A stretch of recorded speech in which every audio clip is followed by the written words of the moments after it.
Hi everybody and welcome, this is the Apostate Prophet. I hope you're having a great day. Today I want to talk about something that I have been wanting to talk about for quite a while. First of all, I want you to know that I don't care at all about political correctness and all that, and if you have been following me for a while, you probably know that. The nature of this channel and what I'm doing consists of criticizing Islam, critically analyzing Islamic beliefs, and occasionally ridiculing them, because they were beliefs that I used to believe in and that I now find dangerous and wrong, detrimental to the person who believes and to others. It is inevitable that criticizing Islamic society and Muslim society is part of all that. And I really mean it when I say I do not hate Muslims. And this is not just about Muslims, don't misunderstand me.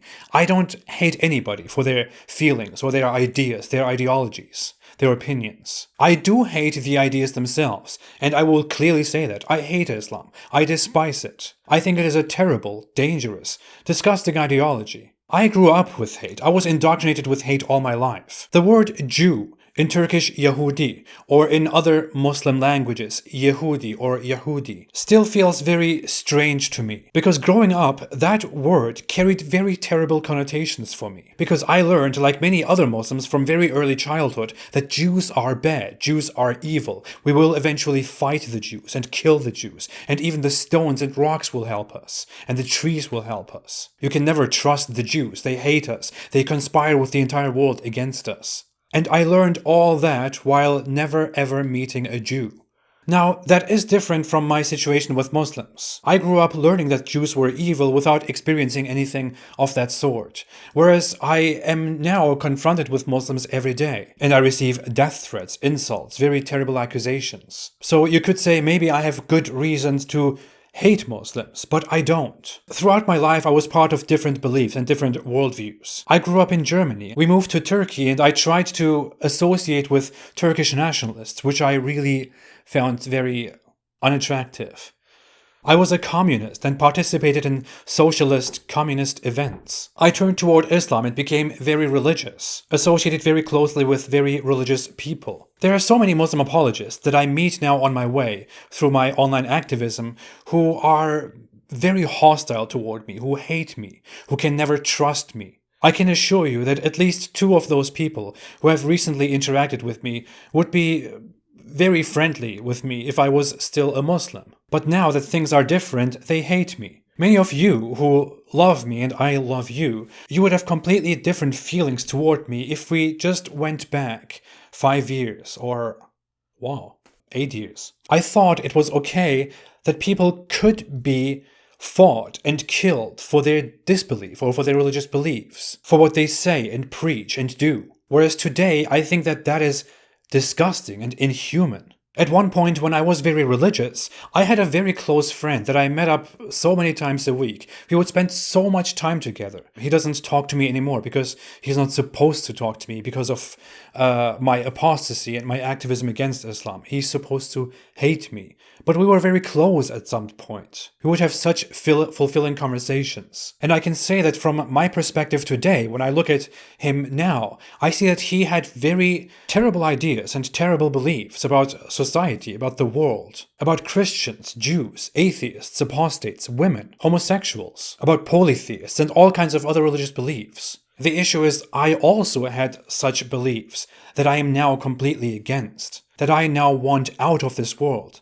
The issue is that this guy that I was so close with, he is not a terrible person. I know him very well, and I know that he's actually a good person, that he would sacrifice so much to go and help somebody that he sees in need. He would share his belongings, sacrifice his time, put the priorities of others above his own priorities. He genuinely wants to do good in the world. But he also believes in terrible things because he thinks that that is the right thing to do. He thinks that that is good because he is blinded by a religious belief, by Islam, by a religious ideology that twists your worldview, that twists the way you think and you look at the world. He is supposed to hate and love for Allah.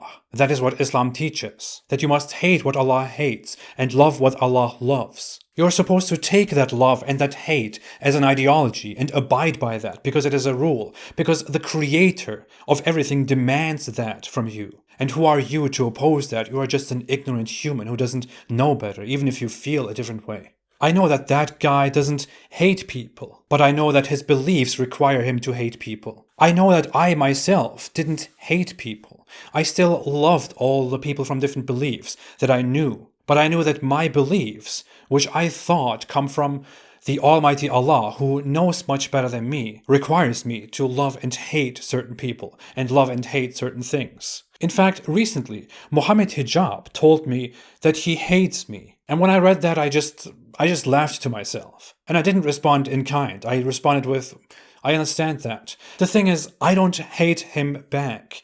I don't hate Mohammed Hijab, although I know that he hates me, and although I know that he acts in very shady and very terrible, sneaky ways in order to advance his Islamic religion. Because I know that he does what he does because of Islam. I know that he has to hate me, and he says that he hates me because Islam orders him to hate me. And that on the contrary, he loves other people who are maybe much worse than I am because his religion orders him to love those people and to love what they stand for and who they are. I know that if Mohammed Hijab tomorrow or in a few years stopped believing in Islam, he would probably sit down and have a normal conversation with me, and he would maybe even say, "Hey, I'm sorry for telling you that I hate you." And I would be like, "Yeah, I know. I'm sorry too. But I know exactly why you said that."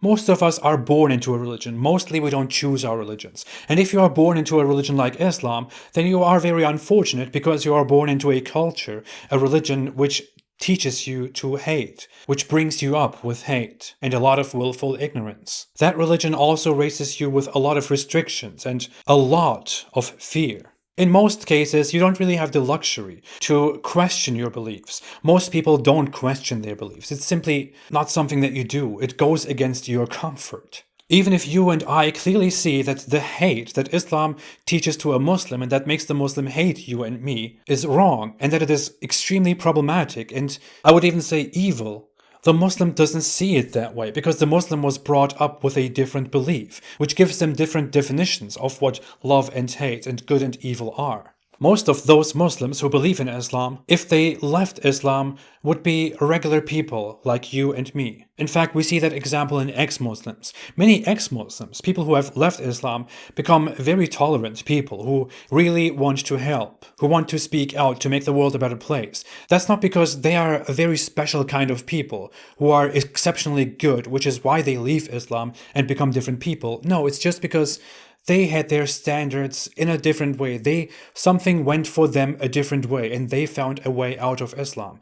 And now they don't view the world with Islam anymore, which is why they are now different. They are not naturally different. Things just went differently for them. Maybe if things had gone differently for me before my birth, after my birth, during my life, maybe I would be a very religious Muslim right now. If you are a Christian, if things had gone differently for you, maybe you would be an atheist or even a Muslim right now. If you are a Hindu, if things had gone differently, maybe you would be something else right now. And if you are a religious Muslim, if things had gone differently, maybe you would be in my position right now and you would be doing what I am doing right now.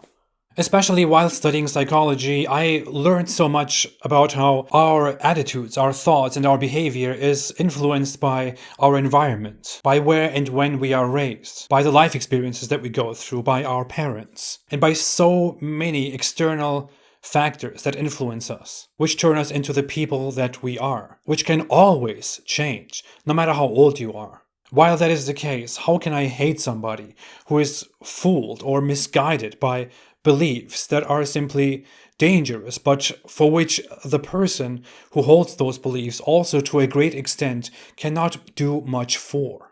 How can I hate my parents, who grew up under very different circumstances and who had a very different life experience and who are still very religious people, who judge the world by their religious beliefs, who judge other people, entire groups of people, by their religious beliefs? Especially the Jews, which Islam teaches them will be fought in the end. My parents are not like that because they are just such people. My parents are like that because they were born and raised, and they lived under certain circumstances and made certain decisions that were also made under so many factors, influences, circumstances.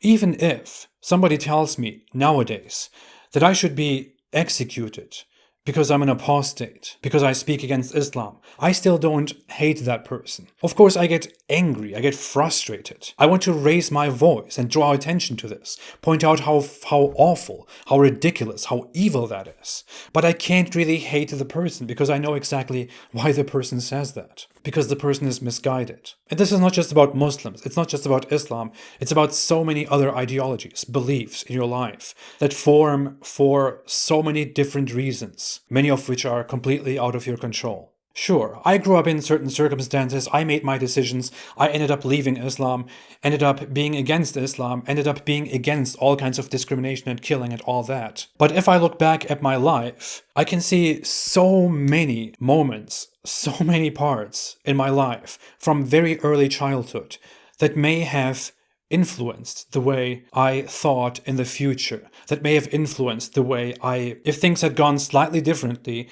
maybe I would be here with a skull cap on and preaching to you about how society must be disciplined by the laws and rules of Allah, the Almighty. I'm glad it didn't go that way because I really like what I'm doing here.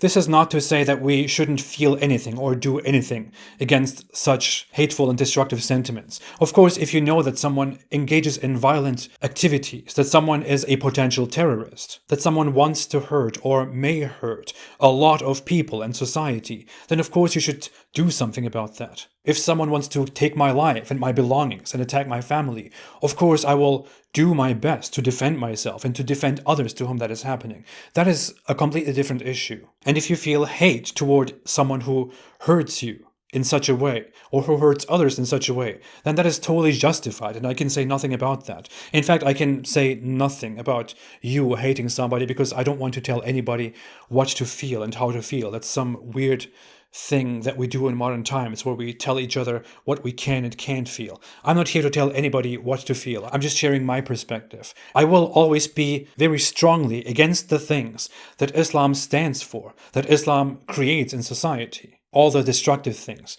I will never ever be against Muslims as a group and as a people, however. Because seriously, nothing good comes out of simply feeding the hate that Islam teaches to people with more hate. As said, I feel very strongly about Islam, and Islam thrives on hate and on conflict and violence. If I want to do something to stop that and to change humans, to change people in a certain way, then the worst thing that I could do is to push back with more hate. It has never worked in the history of humanity. But maybe I can change somebody's mind by sitting down and talking about empathy. Because I changed, and I was changed, with empathy, with introspection, with different perspectives, different cultures. I wasn't changed for the better by people hating me. I want Muslims to change. Muslims are people like you and me, people that I know. I want them to change, to contribute to humanity. I don't want them to suffer or to die, which will only set humanity back, which will set all of us back and people in the future. I would rather want as many people as possible from Islam to come out of there, to be friendly with us, to do something better for humanity, for themselves, for you and me. That is my ideal. Anyway, that's all I want to say. I hope I didn't take too much of your time. I will probably cut this very much. Thank you so much for listening. Thanks for watching. Nothing will change. Have a fantastic day and stay away from Islam.